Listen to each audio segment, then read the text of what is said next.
We want to be able to synthesize in a simple way without getting into too many of the details that others have written and others have said.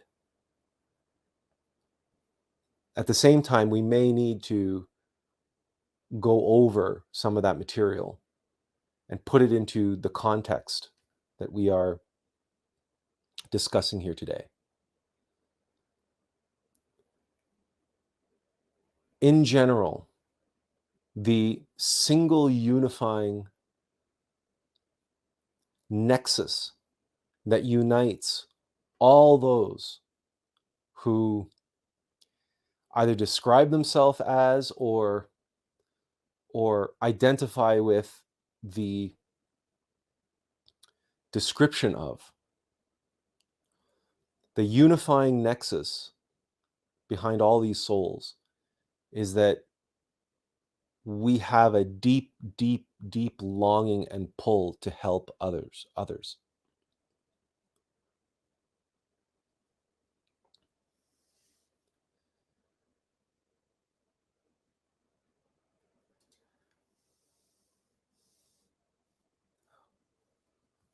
There are, of course, many facets or faculties that go along with this. For example, many light workers are empaths. We feel other people's pain as though it was our own. Some are what you may call more charismatic empaths, where they're just able to read people emotionally for good or for ill. But it's more of a mental emotional side of things. Some empaths, like ourselves, we feel people's physical pain as though it was our own. So on the spectrum of empathy, like all clairvoyance, empathy can range through a whole spectrum of frequencies related to which bodies or which dimensions we are sensitive to with our empathy.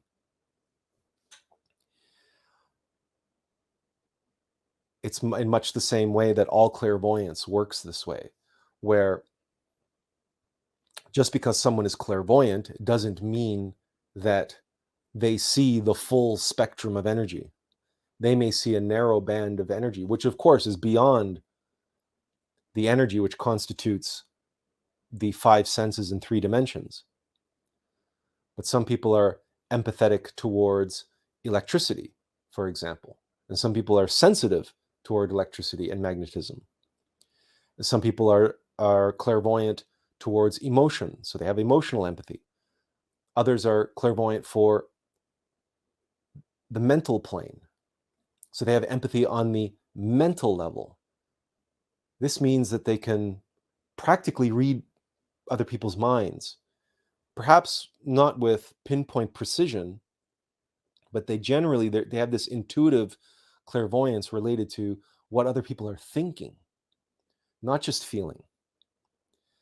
And then, of course, there are empaths who can feel other people's pain and other people's joy.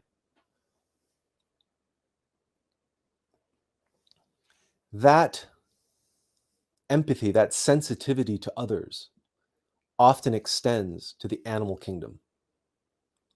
So what you will find is many so-called light workers have a profound affinity for animals. We love animals. We love being around animals. We have an absolute need for nature in all its forms. And the ability to commune with a being that is innocent, and animals are innocent. Many of us will prefer the company of animals over other people because of the fact that animals are innocent.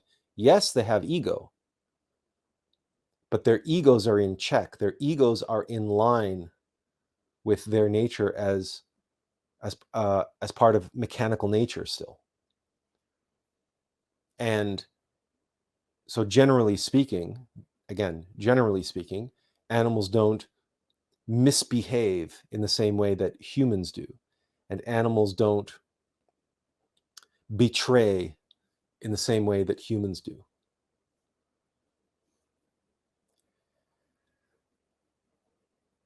And it is the innocence that animals have that radiates from their monad, from their elemental. And we have a profound affinity to that.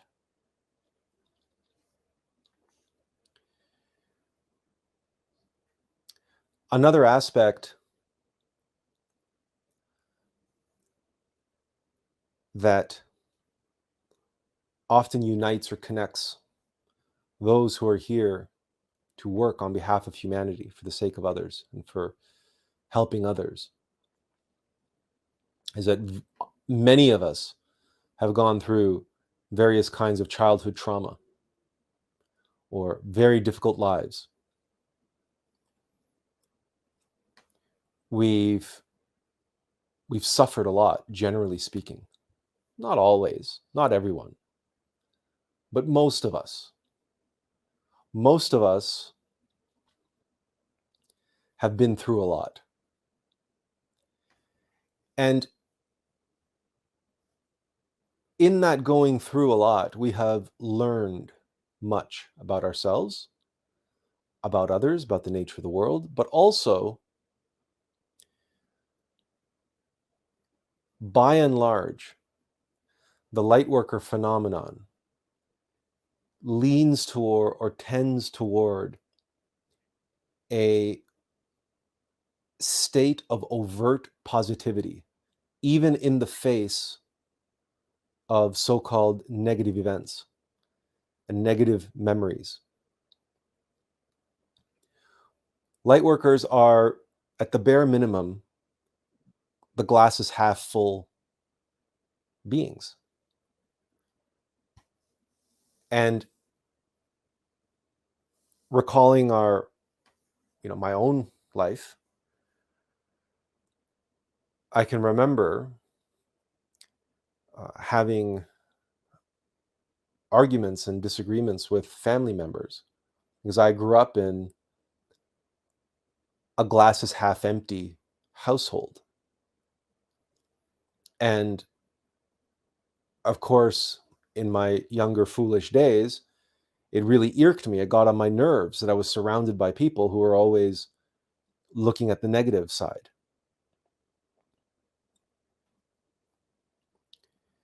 When I was saying, why do you have to be so negative all the time?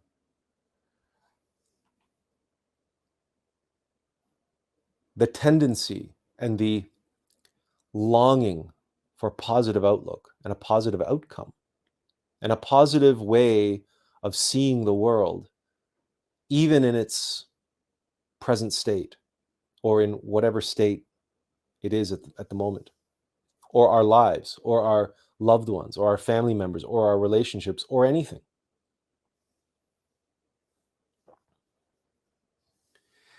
And that positivity and that belief that in positive outcomes, that longing for positive outcomes, tends to shift us into a mode of being what you might call a fixer or a fixer-upper. It's like wherever we are, regardless of the circumstances, whatever we face, that positive outlook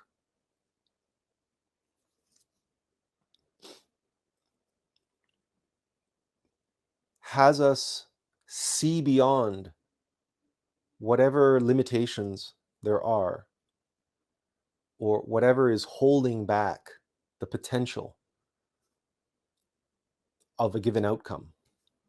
And we set ourselves to task to fix the situation, sometimes to fix the person. If we meet someone or we have a relationship with someone and we see their suffering and we see them on the downward spiral, we intuitively will often feel the pull or the push, the call, the impulse from our being to take action, to help that individual and to fix them, to heal them.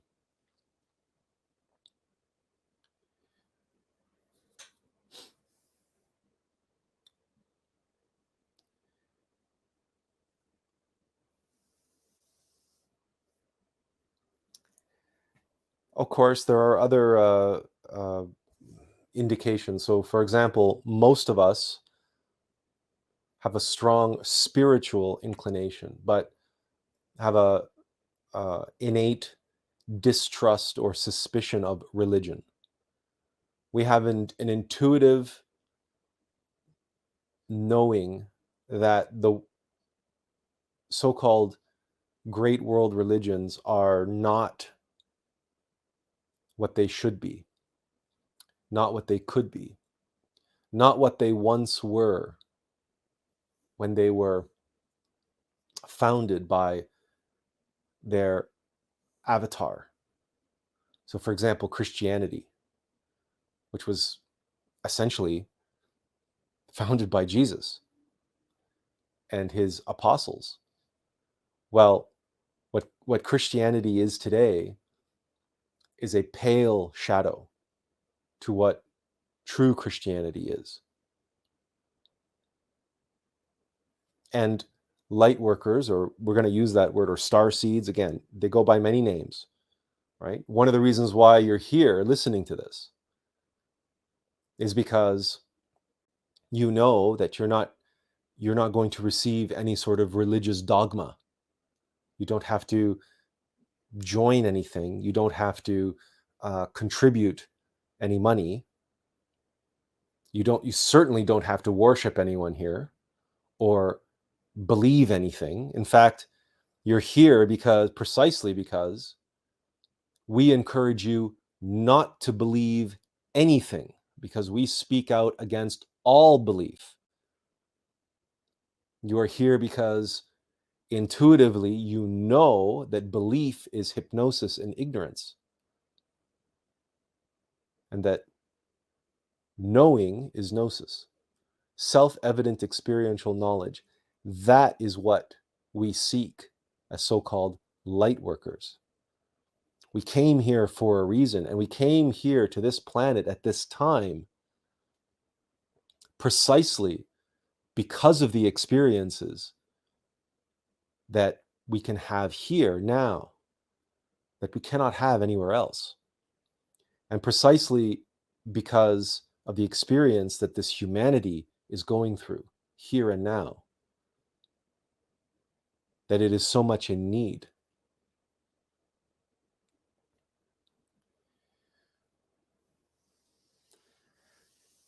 Of course, there are other names that people go by, or they like to, we hear said a lot, like old soul. And many of us may have had that experience as children where maybe we skipped a grade in school or skipped a couple grades in school, or all of our friends were 2 or 3 years older than us. Or perhaps when we were very young, we were trucked out in front of the adults and we were essentially performing for them because all the adults were saying, "My God, he's so smart, or she's so smart, or she's so mature, or oh my God, she's way ahead of her, in years." So this is where that expression of old soul comes into play.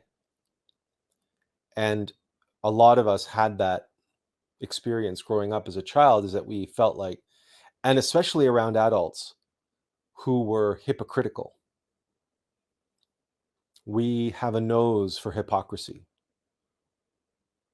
We have a nose for people who don't walk their talk. That's one of the reasons why we are so suspicious of religion. These religions that expound one thing on Saturday or Sunday, and then the rest of the week they seemingly do 180 degrees the opposite.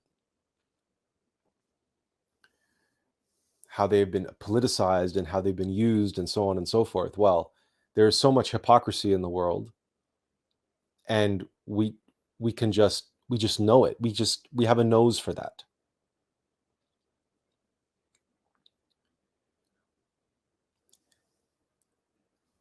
This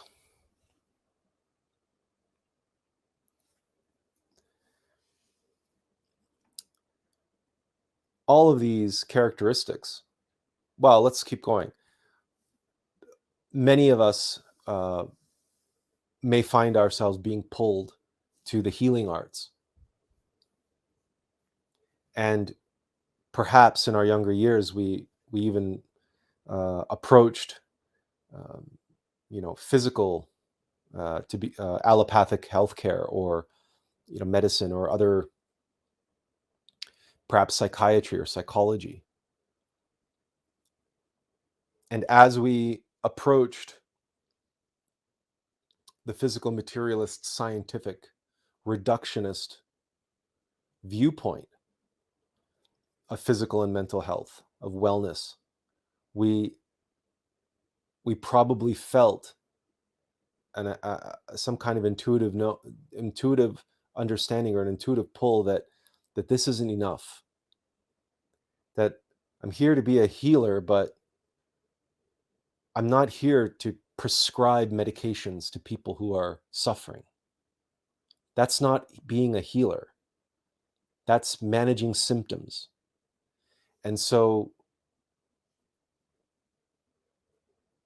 we find ourselves, again, looking to alternatives, alternative medicine, alternative psychology, esoteric psychology.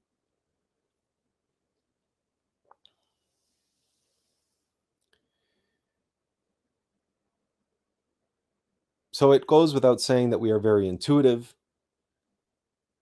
and that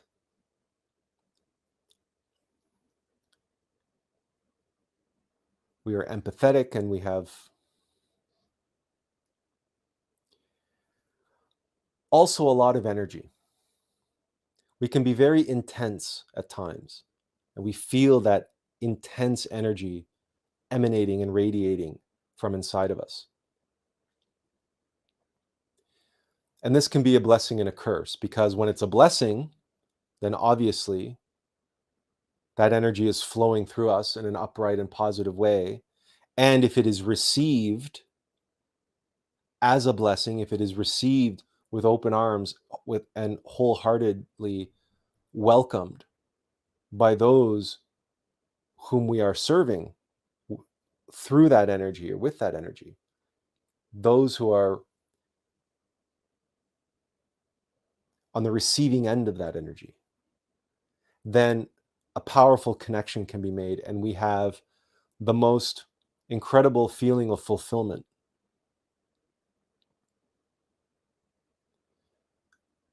But that energy can be a curse when it is channeled in the wrong way through one of our many egos. Fear, anger, frustration, laziness, loneliness, gluttony, the list is long.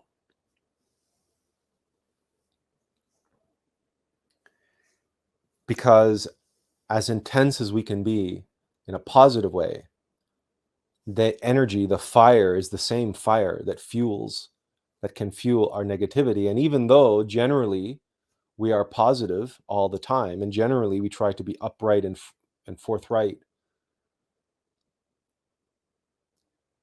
there are times, of course, because we're only human and we're not perfect, and we're not free of ego, whatever you may believe about being a light worker, we are not free of ego. Not by any stretch of the imagination. And so that intensity, when it gets captured by the ego,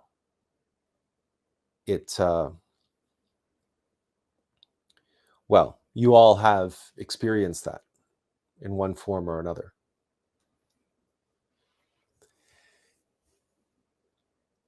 And As Ingrid Anderson says here, she said hello earlier. Hello, Ingrid.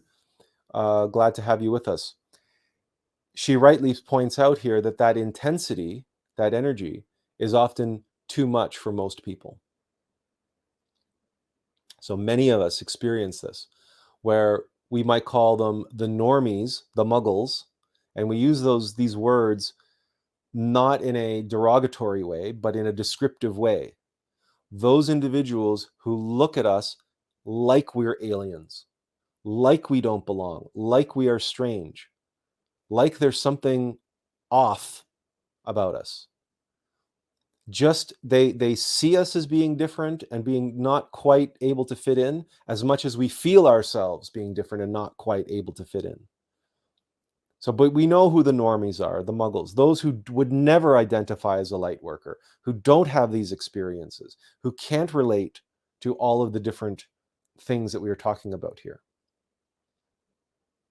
They're the ones who fit in like hand in glove in the normal way of doing things and the average way of doing things. And they're quite happy living a life of materialist comfort and security, looking after themselves and their family, and hanging out with their friends and their acquaintances, and so on and so forth, and procreating, raising a family, making sure their kids get a good head start, and then saving up a good retirement, retiring at 65, and then going and traveling the world, or gardening in their backyard, or doing whatever it is that they do for the rest of their life before they die. What we just described there, right? For us, for a light worker, for a star seed, what we just laid out there and described, it to us sounds and feels like some kind of a prison sentence. And the fire that burns inside of us burns those people. The intensity blinds them, and it burns them. It frustrates them. It irritates them. Why? Because if their life sounds to us like a prison sentence, we're like we're like Andy Dufresne in the Shawshank Redemption. Because all we feel is hope, and all we know inside us is that we don't belong in that prison. And we will suffer in that prison as long as we have to, but we know that we're getting out. Sooner or later, we are going to be free of that prison. And while we are inside, we are going to radiate as much light and as much hope as we can to everyone around us.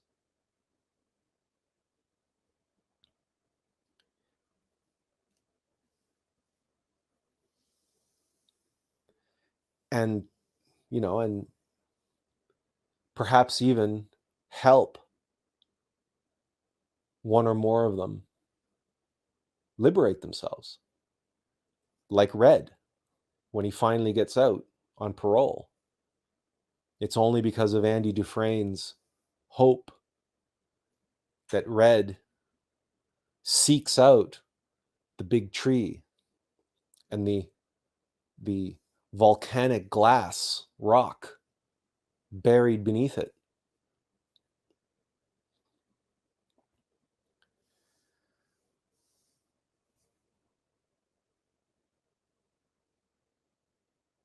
But yes, that intensity is too much for most people. For most of the other inmates at Shawshank, Andy Dufresne is just crazy. And Andy Dufresne suffers a lot. You see, his innocence, his beauty, his kindness, his gentleness makes him a target. And it makes him a target for the sodomites. Makes him a target for those who want a piece of that energy, but they want to take it by force. They want to take it on their own terms. And Many of us have felt ourselves on the end of, or in the company of, what we call energy vampires. Many of us have experienced ourselves being exploited in some way, shape, or form. People taking us for granted, people taking advantage of us. Because, of course, in our relative innocence and our naivete, especially in our younger years, we were way too trusting and way too giving and way too forgiving, way too quick to give people the benefit of the doubt, because we go through life from a standpoint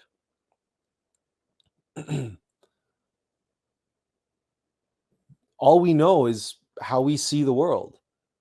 Many of us, we can't begin to fathom how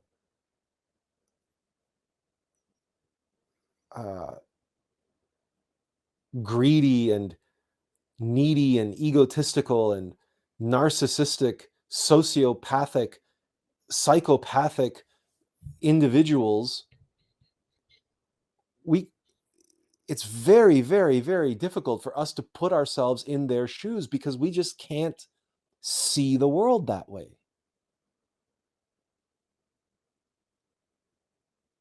And that, unfortunately, led many of us into many situations and many circumstances where we did suffer a lot at the hands of such individuals.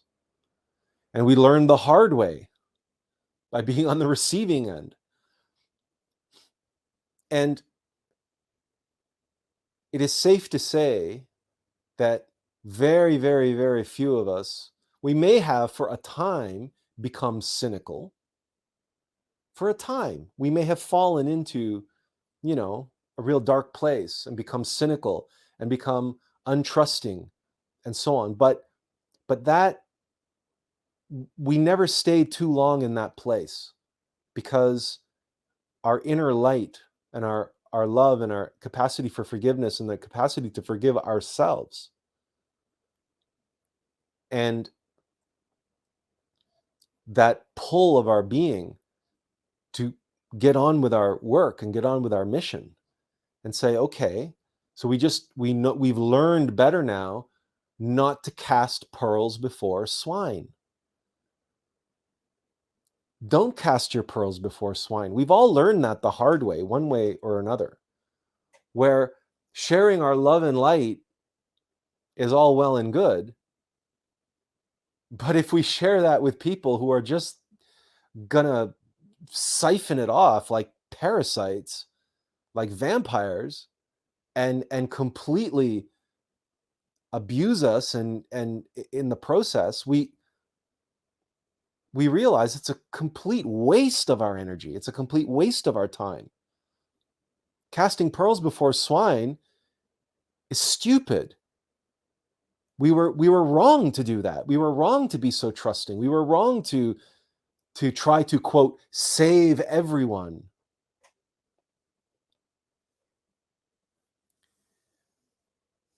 We've shared this many, many times, and we say it again only because we know we have new people here tonight.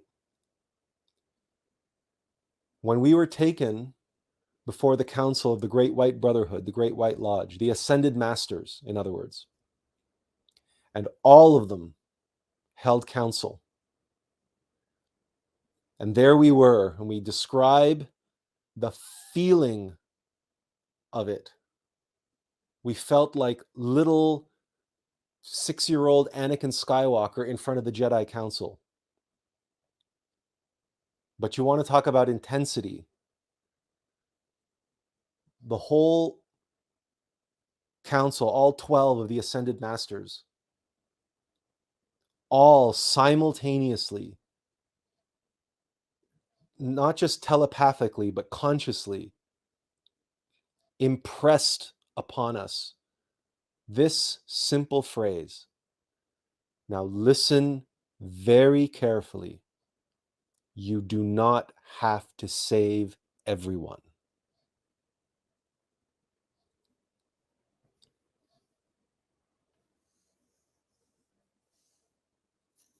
we were that naive and we're getting ourselves into that much trouble because our rational, limited, subjective monkey mind was taking hold of our intuitive knowing about who we were and why we were here, and weaving this elaborate narrative and this huge burden on our shoulders, this Atlas complex, literally, that was weighing us down because we're like, how can we? There's so many people that it's like they don't want to be saved. They don't want to be helped. And they react terribly, horribly. They lash out with anger and violence and hatred. Their reaction to love and light and is the antithesis of that. It's they just throw back darkness. And in our naivete,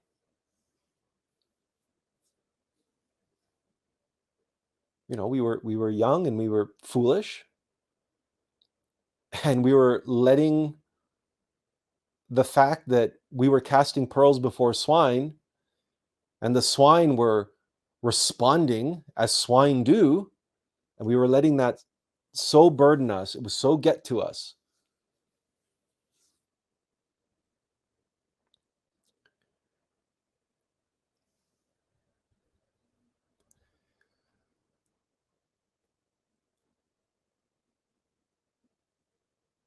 One of the things, and we don't want to point, we're not going to name anyone in particular today, because there have been many, many, many voices expressing certain fallacies about what it means to be a light worker and what our work is.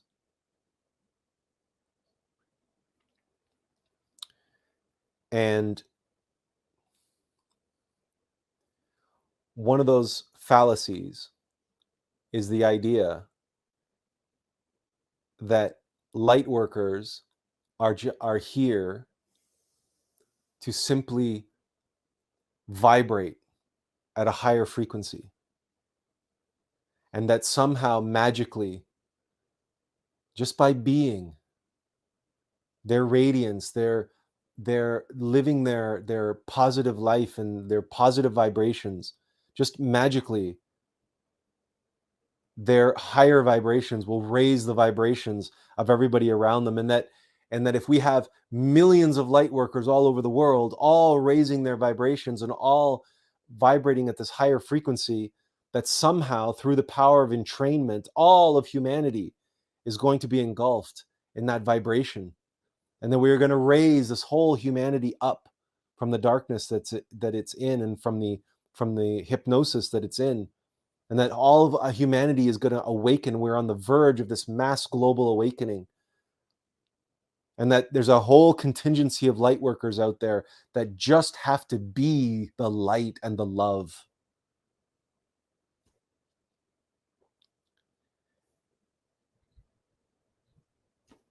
If only it were that simple, and if only it were that easy. But it's not. Now, does that mean that you can't influence people with your positive vibes, with your positive frequency, with your positive energy? Of course you can. Those people who are receptive to that, those people who are open to that, those people who are perhaps already not on precisely on the same wavelength, but already heading in that direction, and they sense that affinity, and they're drawn to us because of our energy, because of our intensity, because of the resplendence that we put into the work that we do, the words that we speak, the music that we play, the art that we create, the truth that we speak, the kindness that we show, or the severity that we show, the courage that we show to correct people in times that they need correcting. And then those people are receptive to that, who say, wow, I'm so grateful. Nobody has ever taken the time or made the effort to put me in my place. And I so needed to be put in my place. Thank you for that. Well, you know as well as I do that that's a rarity. It's a rare thing to run into people who are receptive and thankful